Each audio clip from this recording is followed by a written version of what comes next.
مسلمان کب فتنہ میں مبتلا ہو جائیں گے؟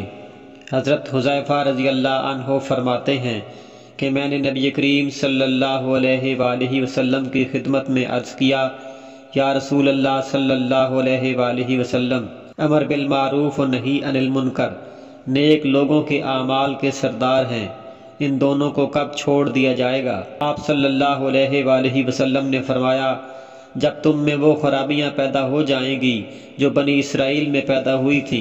میں نے پوچھا، یا رسول اللہ صلی اللہ علیہ وآلہ وسلم، بنی اسرائیل میں کیا خرابیاں پیدا ہو گئی تھیں؟ آپ صلی اللہ علیہ وآلہ وسلم نے فرمایا، جب تمہارے نیک لوگ دنیا کی وجہ سے فاجر لوگوں کے سامنے دینی معاملات میں نرمی برتنے لگے اور دینی علم بدترین لوگوں میں آ جائے اور بادشاہت چھوٹوں کے ہاتھ لگ جائے، تو پھر اس وقت تم زبردست فتنہ میں مبتلا ہو جاؤ گے۔ تم فتنوں کی طرف چلو گے اور فتنے بار بار تمہاری طرف آئیں گے۔